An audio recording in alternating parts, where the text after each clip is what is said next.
بسم اللہ الرحمن الرحیم۔ السلام علیکم دوستو۔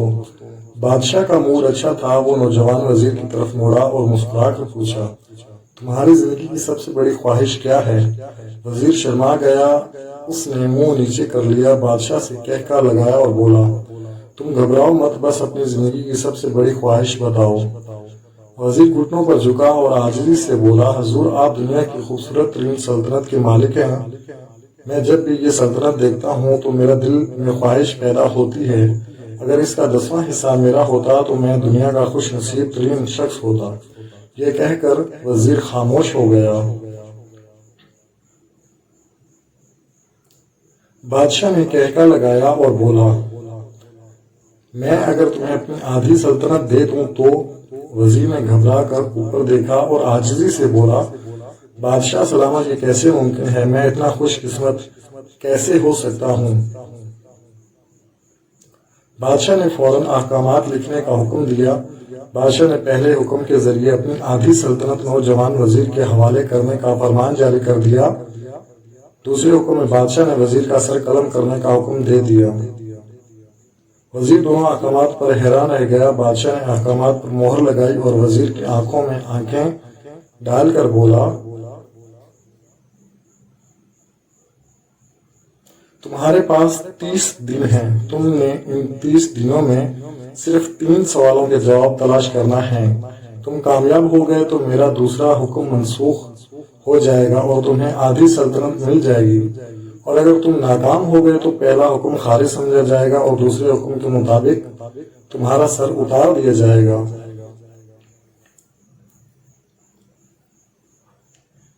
وزیر کی حیرت پریشانی میں بدل گئی۔ بادشاہ نے اس کے بعد فرمایا، میرے 3 سوال لکھ لو۔ وزیر نے لکھنا شروع کر دیا۔ بادشاہ نے کہا، انسان کی زندگی کی سب سے بڑی سچائی کیا ہے؟ دوسرا سوال، انسان کی زندگی کا سب سے بڑا دھوکہ کیا ہے؟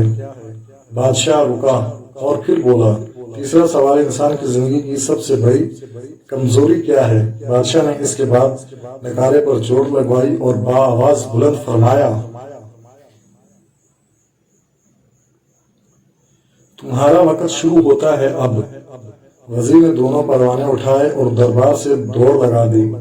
اس نے شام ملک بھر کے دانشور، ادیب، مفکر اور ذہین لوگ جمع کیے اور سوالات ان کے سامنے رکھے۔ ملک بھر کے دانشور ساری رات بحث کرتے رہے، لیکن وزیر نے دوسرے دن دانشور بڑھا دیے، لیکن نتیجہ وہی نکلا۔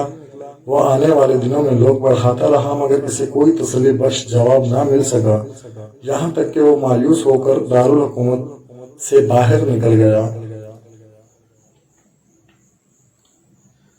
وہ سوال اٹھا کر پورے ملک میں پھرا مگر اسے کوئی تسلی بخش جواب نہ مل سکا۔ وہ مارا مارا پھرتا رہا، شہر شہر، گاؤں گاؤں کی خاک چھانتا رہا۔ شاہی لباس پھٹ گیا، پگڑی ڈھیلی ہو کر گردن میں لٹک گئی، جوتے پھٹ گئے اور پاؤں میں چھالے پڑ گئے،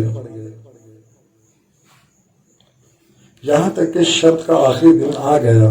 اگلے دن اس نے دربار میں پیش ہونا تھا۔ وزیر کو یقین تھا یہ اس کی زندگی کا آخری دن ہے، کل اس کی گردن کاٹ دی جائے گی اور جسم شہر کے مرکزی پل پر لٹکا دیا جائے گا۔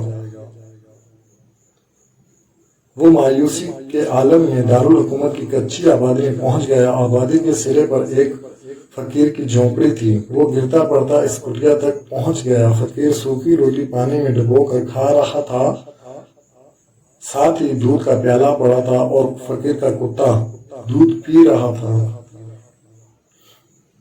فقیر نے وزیر کی حالت دیکھی، کہکا لگایا اور بولا، جناب اعلیٰ، آپ صحیح جگہ پہنچے ہیں، آپ کے 3 سوالوں کے جواب میرے پاس ہیں۔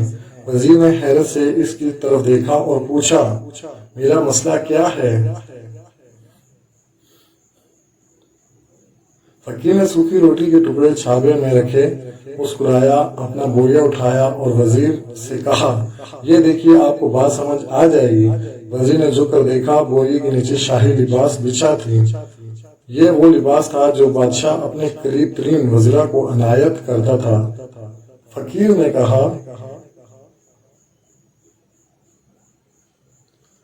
جناب اعلیٰ، میں بھی اس سلطنت کا وزیر ہوتا تھا، میں نے بھی ایک بار آپ کی طرح بادشاہ سے شرط لگانے کی غلطی کر لی تھی، نتیجہ آپ خود دیکھ لیجئے۔ فقیر نے اس کے بعد سوکھی روٹی کا ٹکڑا اٹھایا اور دوبارہ پانی میں ڈبو کر کھانے لگا۔ وزیر نے دکھی دل سے پوچھا، کیا آپ بھی جواب تلاش نہیں کر سکے تھے؟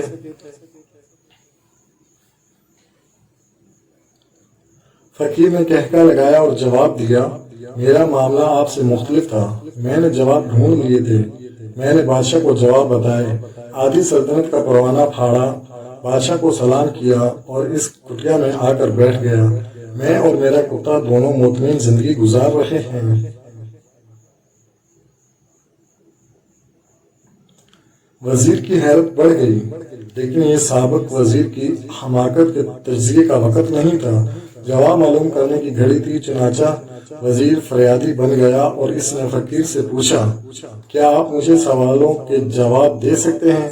فقیر نے ہاں میں گردن ہلا کر جواب دیا، میں پہلے 2 سوالوں کا جواب مفت دوں گا، لیکن تیسرے جواب کے لیے تمہیں قیمت ادا کرنا ہوگی۔ وزیر کے پاس شرط ماننے کے سوا کوئی چارہ نہیں تھا، اس نے فوراً ہاں میں گردن ہلا دی۔ فقیر بولا، دنیا کی سب سے بڑی سچائی موت ہے، انسان کوئی بھی ہو، کچھ بھی ہو، وہ اس سچائی سے نہیں بچ سکتا۔ انسان کی زندگی کا سب سے بڑا دھوکہ زندگی ہے، ہم میں سے ہر شخص زندگی کو دائمی سمجھ کر اس کے دھوکے میں آ جاتا ہے۔ فقیر کے دونوں جواب ناقابل تردید تھے۔ وزیر سرشار ہو گیا، اس نے اب تیسرے جواب کے لیے فقیر سے شرط پوچھی۔ فقیر نے کہکا لگایا، کتے کے سامنے سے دودھ کا پیالہ اٹھایا اور وزیر کے ہاتھ میں دیا اور کہا،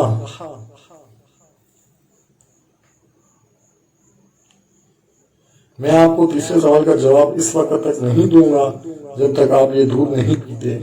وزیر کے ماتھے پر پسینہ آ گیا، اس نے نفرت سے پیالہ زمین پر رکھ دیا، وہ کسی قیمت پر کتے کا جھوٹا دودھ نہیں پینا چاہتا تھا۔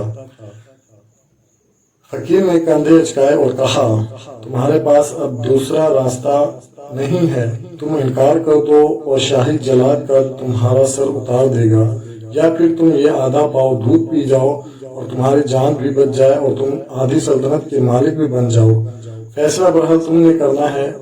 وزیر مقدسے میں پھنس گیا، ایک طرف زندگی اور آدھی سلطنت تھی اور دوسری طرف کتے کا جھوٹا دودھ تھا۔ وہ سوچتا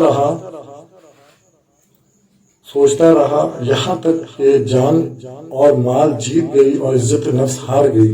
وزیر نے پیالہ اٹھایا اور ایک ہی سانس میں دودھ پی گیا۔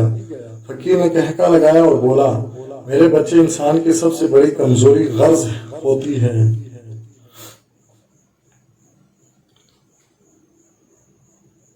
اسے کتے کا جھوٹا دودھ تک پینے پر مجبور کر دیتی ہے، اور یہ وہ سچ ہے جس نے مجھے سلطنت کا پروانہ پھاڑ کر اس کٹیا میں بیٹھنے پر مجبور کر دیا تھا۔ میں جان گیا تھا، میں جو زندگی کے دھوکے میں آؤں گا، میں موت کی سچائی کو فراموش کرتا جاؤں گا، اور میں موت کو جتنا فراموش کروں گا،